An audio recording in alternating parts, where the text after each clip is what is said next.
ইন্নামা ওয়ালিয়্যুকুমুল্লাহু ওয়া রাসূলুহু। সুবহানাল্লাহ। আল্লাহ রাব্বুল আলামিন বলেন, হে দুনিয়ার মানুষ, তোমাদের মধ্যে প্রকৃত বন্ধু হলো কি? চিল্লায় বলেন, চিল্লায় বলেন। প্রকৃত বন্ধু হলো আমার আল্লাহ, আর হলো তোমার রাসূল, আমাদের নবী, বিশ্ব নবী সাল্লাল্লাহু আলাইহি ওয়াসাল্লাম। সুবহানাল্লাহ।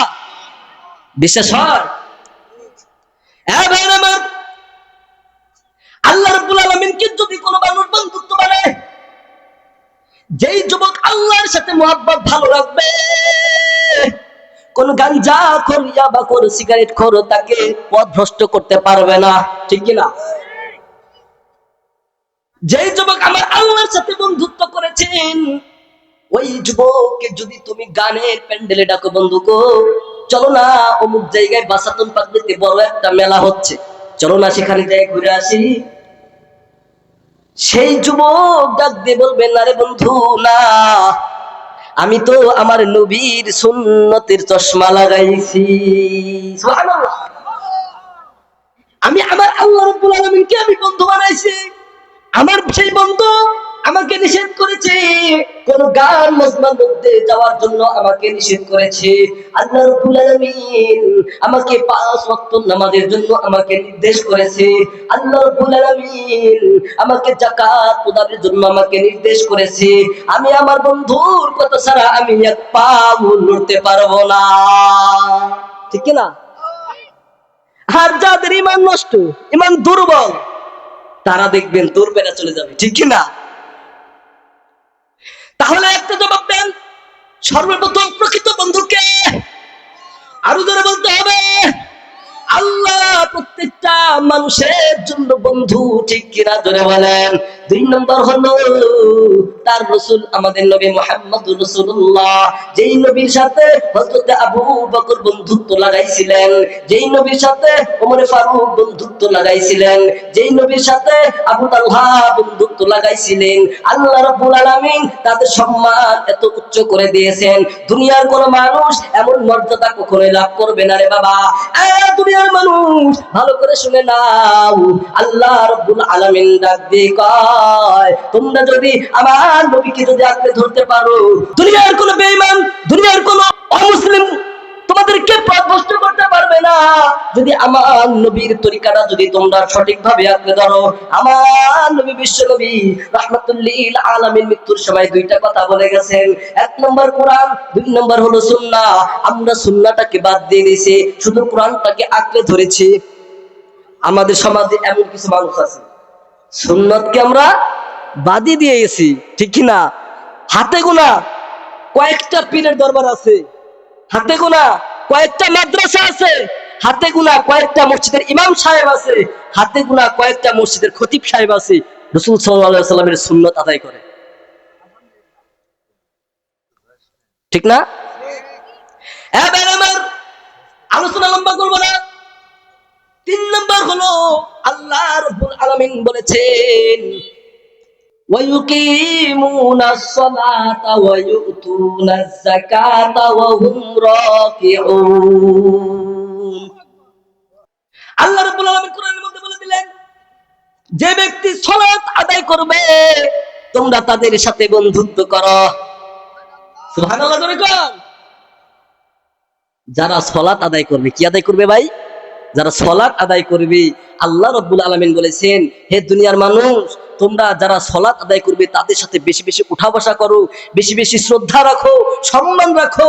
একদিন দেখবা, একদিন গাঞ্জার আসন থেকে উঠে একবার মসজিদের মুসল্লার মধ্যে বসে যাবা। সুবহানাল্লাহ। জোরে কোন? বিশ্বাস হয়? বিশ্বাস হয়? আপনার পাশের, আপনার মসজিদের ইমাম সাহেব, খতিব সাহেব, যে ব্যক্তি 5 ওয়াক্ত নামাজ পড়ে, আপনি তার সাথে বন্ধুত্ব কইরা দেখেন কি ফায়দাটা আপনার হয়। দেখবেন মসজিদের ইমাম সাহেবের সাথে যদি আপনি বন্ধুত্বটা করেন, দেখবেন নামাজের টাইমে আপনাকে বলবে, বন্ধু আয় নামাজে আয়, আয় একটু নামাজ পড়ে আসি, আমার আল্লাহ রাব্বুল আলামিনকে একটু খুশি করে আসি। আর আল্লাহ রাব্বুল আলামিন যদি খুশি হয়ে যান, এই দুনিয়ার বুকে আমাদের কোনো ভয় আছে? আমাদের কোনো ভয় নাই। এই জন্য আমাদের কাদের সাথে বন্ধুত্ব করতে হবে? যারা নামাজ আদায় করবে, যারা নামাজ আদায় করবে, নামাজ আদায় করে কেনা? আমাদের বাংলাদেশের ইমাম সাহেবরাই তো বেশি 5 ওয়াক্ত নামাজ পড়ে। আমাদের দেশে যারা বক্তা সাহেব আছে তারা তো ঠিক মতো নামাজ পড়ে না, আছে না? ইমাম সাহেবই কিন্তু প্রকৃতভাবে 5 ওয়াক্ত নামাজ পড়ে। দেখবেন 5 ওয়াক্ত নামাজে তিনি দাঁড়াই গেছেন, কিন্তু এমনি আমরা সাধারণ যারা মানুষ আছি, আমরা আলেম আছি, আমরা কত সময় নামাজ পড়ি না। হয়তো হয় না, ভুল হয়তো হয় না, প্রত্যেকটা মানুষেরই তো ভুল, ঠিক কিনা? কিন্তু ভুল থেকে আপনি কিভাবে সংশোধনে আসবেন সেই পন্থা তো আল্লাহ রাব্বুল আলামিন বলে দিয়েছেন।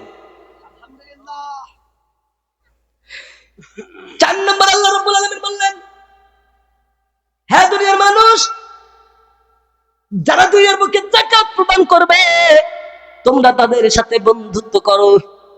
কাদের সাথে? যারা যাকাত প্রদান করবে। যারা আমাদের দেশের এমন ধনী মানুষ আছে, আমরা যাকাত কেমনি কি দেয়, হ্যাঁ, যাকাতের নাম শুনলে আমাদের শরীর আরো চুলকানো হয়ে যায়। হায় হায়, আমার 5 কোটি টাকা বাসায় আছে, এখান থেকে যদি আমি 2 লাখ টাকা মাইসিরে দিয়ে দেই, কত টাকাই না আমার সম্পদ থেকে চলে গেল। এরকম চিন্তা করি কি করি না? করি। কিন্তু আল্লাহ রাসূল সাল্লাল্লাহু আলাইহি ওয়াসাল্লাম বলেছেন, হে দুনিয়ার মানুষ, তোমরা যাকাত প্রদান করো তোমাদের কি থেকে? তোমাদের সম্পদ থেকে। যদি তোমরা যাকাত প্রদান করো তাহলে এই সম্পদ পবিত্র হয়ে যাবে। সুবহানাল্লাহ জোরে কর।